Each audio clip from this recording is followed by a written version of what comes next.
Ladies and gentlemen, I want to tell you a story.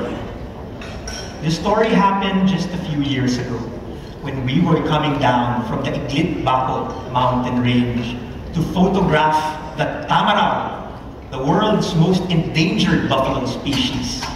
Suddenly, as we were going down, it started to rain. Now, para sa ating mga madala sa Mindoro, every 2 o'clock, it seems, umuulan dun eh. Diba? Parang laging may schedule yun eh. But this time, the rain did not stop. And soon, the trail that we had trodden to get up the mountain turned into a sea of mud. And the small streams we had to cross to see the tamarao turned into raging rivers. One final obstacle stood between us and safety. This river. 25 feet of roiling, churning danger. The only way to get across it was to try to cross a monkey bridge, which you can see in the picture. A flimsy bamboo pole, which is slippery, and then you can try to walk on it. And an even flimsier bamboo pole to hold on to. And of course, both of these poles were broken. So, para namang problema na tayo on how to get to safety. Akala natin, ito na ang katapusan. When all of a sudden, our tamarao rangers, brave men and women who risked life and limb to protect the tamarao, appeared out of the jungle. And using vines, branches, and leaves, they actually built a new bridge over that roiling river. Dalawa na yung pole. So mas solid siya by 100%. That new bridge allowed us to cross to safety, to dinner, and most importantly, to a working video machine. After all the danger, kailangan nating kumanta, di ba? Pero, syempre, nung kumanta tayo, mas lukas na rin sila. Lukas pa yung bagyo. Yan ang ating karanasan sa Mindoro. And for me and for Celine, nakasama rin dito sa adventure na to, it was one of the most memorable and death-defying adventures that we had. But for the Tamarao Rangers, it was just another day. Kumbaga, normal lang para sa ating mga ranger at para sa mga park manager na magbuwis ng buhay upang maprotektahan ang ating mga PA. Kaya palakpakan natin ang isa't isa because kayo ang magbibigay buhay sa ating mga PA. I eventually wrote a story about this adventure, our very first story for UNDP Biofilm, and we were lucky enough that it made the front page of the Philippine Daily Inquirer. Okay. Now, since we have literally and figuratively crossed that bridge, we in Biofin have written with the DNR dozens and dozens of stories about our protected areas, ranging from the Taotuid tribe up in the Iglitbaco range, all the way to the largest cave system which we can find in the SINP sa Samar, all the way to the most colorful river sa buong Pilipinas, ang tinaguriang Rainbow River ng Sibalong Park, Antique. At nandito rin sila, kasama natin ngayon. Okay. O sige pa rin. Ito na yung mga parks natin. Hindi lang po ito. Hundreds of parks ang importante. Now, it seems that our formula for writing stories has been working since every single story that we have written has been published by the media.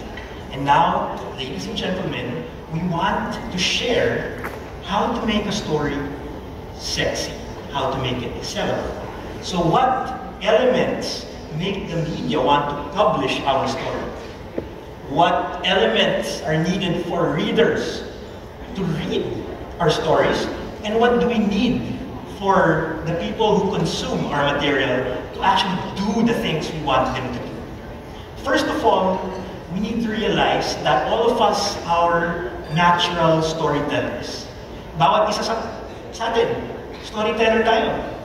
Every conversation that we have with our friends, sometimes fueled by our other friends, si San Miguel, or si Red Horse. Wala tayong pera.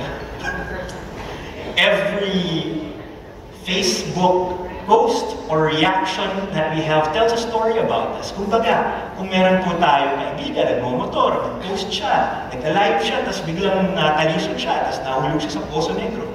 Kung yung reaction natin, haha, instead of he's sad, or love, or whatever, that maybe shows that we are very familiar with this person, or close lang talaga tayo sa kanya. Knowing then that we are all natural storytellers, our next task is to be able to find the stories around us. And alam natin, this is easier said than done. Because too often, we are too busy with our day-to-day work, too close to the action to realize that the real gems are in front of us all along.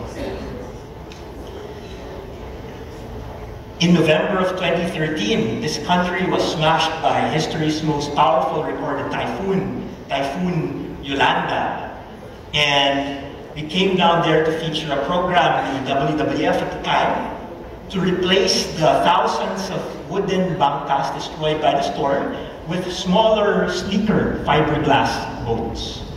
Now, I came down there and I talked to dozens of people who lost one, two members of their families.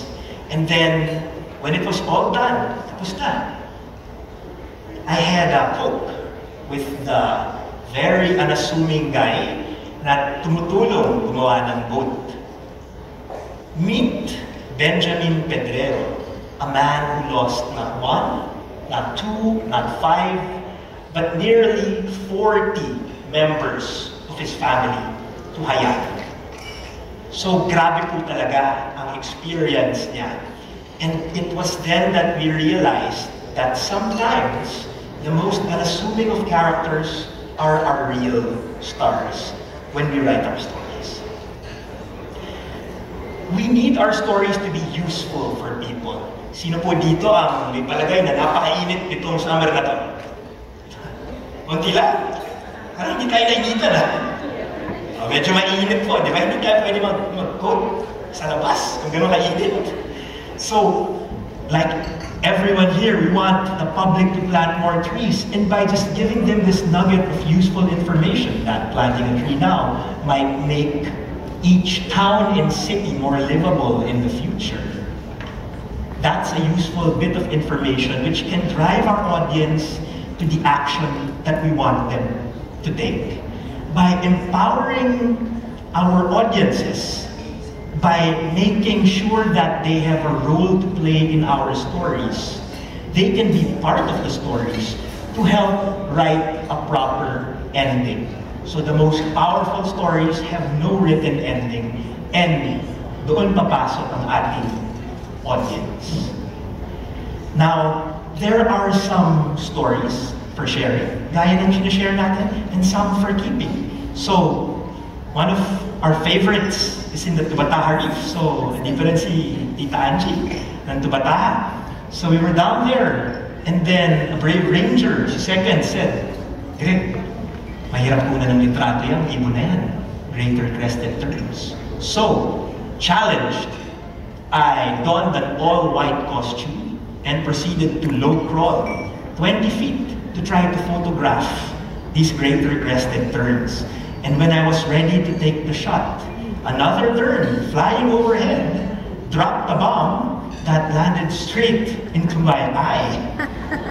So, literally, nakita ko po kung anong kinain ng ibon the day before. And for the first time in my life, naintindihan ko yung ibig sabihin ng kantang Dying Inside. Kasi we were dying inside. But we weren't about to waste 20 minutes of low crawling. So, with my eyes closed, I still tried to snap pictures of the birds and the the picture still made the front page of the Philippine Daily Inquirer, as well as the cover of a book called Into the Wild. Now, Into the Wild chronicles many of our adventures both in this country and in other countries. And we are very, very much excited to see stories coming from you. Kasi kayo po talaga ang bida dito as the people who know our PAs best. Now, our next speaker is a very, very gifted and talented speaker who was with us right from the start sa BioFin. And then, she has been creating wonderful content which she shares across social media for the past few years. So, ladies and gentlemen, without further ado, I give you my partner for today, Miss Celine Murillo. Thank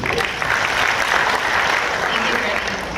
Kaya tayong mga nasa PAMO ay PAMI, we have to be more enthusiastic, diligent, and inclusive in finding and sharing our stories.